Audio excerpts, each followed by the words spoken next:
Capítulo 1, continuação, Instruções dos Espíritos, a Era Nova. Deus é único, e Moisés, o Espírito que Deus enviou em missão para o fazer conhecer, não somente aos hebreus, mas ainda aos povos pagãos. O povo hebreu foi o instrumento de que Deus se serviu para fazer sua revelação por Moisés e pelos profetas, e as vicissitudes desse povo eram destinadas a impressionar os olhos e fazer cair o véu que escondia a divindade aos homens. Os mandamentos de Deus dados por Moisés trazem o germe da mais ampla moral cristã.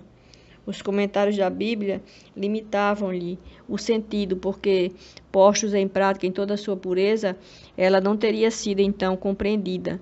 Mas nem por isso os 10 mandamentos de Deus deixaram de permanecer como o frontispício brilhante, como o farol que deveria iluminar a humanidade no caminho que haveria de percorrer. A moral ensinada por Moisés era apropriada ao estado de adiantamento no qual se encontravam os povos que ela foi chamada a regenerar. E esses povos semi-selvagens, quanto ao aperfeiçoamento de sua alma, não teriam compreendido que se pode adorar a Deus de outro modo que pelos holocaustos, nem que se precisasse perdoar um inimigo. Sua inteligência notável do ponto de vista da matéria e mesmo sobre o das artes e das ciências era muito atrasada em moralidade e não se teriam convertido sob o império de uma religião inteiramente espiritual. Era-lhes preciso uma representação semimaterial, tal qual lhe oferecia então a religião hebraica. Assim os holocaustos falavam aos seus sentidos, enquanto que a ideia de Deus falava ao seu espírito. O Cristo foi o iniciador da moral mais pura e mais sublime, a moral evangélico-cristã que deve renovar o mundo, aproximar os homens e torná-los irmãos, que deve fazer jorrar de todos os corações humanos a caridade e o amor ao próximo, e criar entre todos os homens uma solidariedade comum, de uma moral, enfim, que deve transformar a terra e dela fazer uma morada para os espíritos superiores àqueles que a habitam hoje. É a lei do progresso, a qual a natureza está submetida, que se cumpre, e o espiritismo é a alavanca da qual Deus se serve para fazer avançar a humanidade. São chegados os tempos em que as ideias morais devem se desenvolver para cumprir os progressos que estão nos desígnios de Deus. Elas devem seguir o mesmo caminho que as ideias de liberdade percorreram e que delas eram precursoras. Mas não é preciso crer que esse desenvolvimento se fará sem lutas. Não, elas têm necessidade para atingir a maturidade, de abalos e de discussões, a fim de que atraiam a atenção das massas. Uma vez fixada a atenção, a beleza e a santidade da moral impressionarão os espíritos, e eles se interessarão por uma ciência que lhes dá a chave da vida futura e lhes abre as portas da felicidade eterna. Foi Moisés quem abriu o caminho. Jesus continuou a obra, e o Espiritismo a arrematará. Um dia, Deus, na sua caridade inesgotável, permitiu ao homem ver a verdade e dissipar as trevas. Esse dia foi o advento do Cristo. Depois da luz viva, as trevas voltaram. O mundo, depois das alternativas de verdade e de obscuridade, se perdeu de novo. Então, à semelhança dos profetas do Antigo Testamento, os Espíritos se põem a falar e a vos advertir. O mundo foi abalado em suas bases. O raio estourará. Sede firmes. O Espiritismo é de ordem divina, uma vez que repousa sobre as próprias leis da natureza, e crede que tudo que é de ordem divina tem um objetivo grande e útil.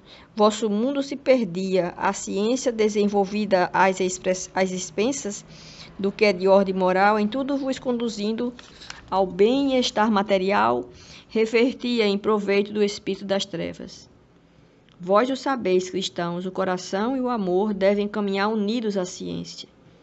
O reino do Cristo, após 18 séculos, e malgrado o sangue de tantos mártires, ainda não chegou. Cristãos, tornai ao Mestre, que quer vos salvar. Tudo é fácil àquele que crê e que ama. O amor enche-o de uma alegria inefável. Sim, meus filhos, o mundo está abalado. Os bons espíritos vos-lo dizem sempre. Curvai-vos sob o sopro precursor da tempestade, a fim de não serdes derrubados. Quer dizer, preparai-vos, e não vos assemelheis às virgens estouvadas que foram apanhadas de surpresa à chegada do esposo. A revolução que se prepara é antes moral que material. Os grandes espíritos, mensageiros divinos, insuflam a fé, para que todos vós, obreiros esclarecidos e ardentes, façais ouvir vossa humilde voz, porque vós sois o grão de areia, mas sem grãos de areia não haveria montanhas. Assim, pois, que estas palavras, nós somos pequenos, não tenha mais sentido para vós. A cada um sua missão, a cada um o seu trabalho. A cada um sua missão, a cada um seu trabalho. A formiga não constrói edifício da sua república e os animálculos imperceptíveis não erguem os continentes. A nova cruzada começou a postos da paz universal e não de uma guerra. São Bernardos modernos, olhai e marchai em frente. A lei dos mundos é a lei do progresso. Santo Agostinho é um dos maiores divulgadores do espiritismo. Ele se manifesta quase que por toda parte. A razão disso encontramos na vida desse grande filósofo cristão que pertence a essa vigorosa falange dos pais da Igreja, aos quais a cristandade deve seus mais sólidos alicerces.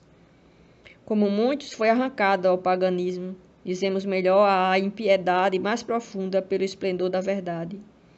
Quando, em meio aos seus excessos, sentiu em sua alma essa vibração estranha que o chamava para si mesmo, e lhe fez compreender que a felicidade estava a lures e não nos prazeres enervantes e fugidios, quando, enfim, sobre sua estrada de Damasco, também ouviu a voz santa lhe exclamar: Saulo, Saulo, por que me persegues?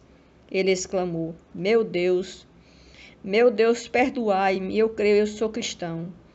Depois, então, tornou-se um dos mais firmes sustentáculos do Evangelho. Podem-se ler, nas confissões notáveis que nos deixou esse eminente espírito, as palavras, ao mesmo tempo características e proféticas, que pronunciou depois de ter perdido Santa Mônica. Eu estou persuadido de que minha mãe voltará a me visitar e me dar conselhos, revelando-me o que nos espera na vida futura. Que ensinamento nessas palavras e que previsão brilhante da futura doutrina!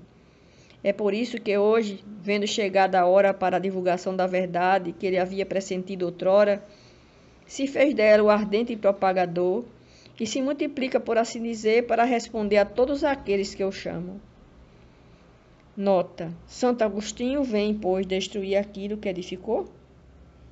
Seguramente que não, mas como tantos outros, ele vê com os olhos do espírito e que o que não via como um homem, sua alma liberta entrevê novas claridades e compreende o que não compreendia antes.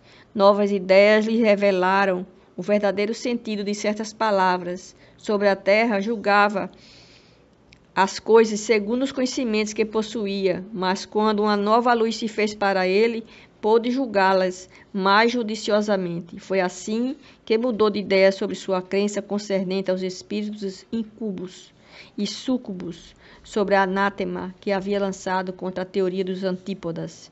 Agora que o cristianismo lhe aparece em toda a sua pureza, pode ele, sobre certos pontos, pensar diferentemente do que quando vivo, sem deixar de ser o apóstolo cristão. Pode, sem renegar sua fé, fazer-se o propagador do espiritismo, porque nele vê o cumprimento das coisas preditas. Proclamando-o hoje, não faz senão nos conduzir a uma interpretação mais sã e mais lógica dos textos. Assim ocorre com outros espíritos que se encontram em posição análoga.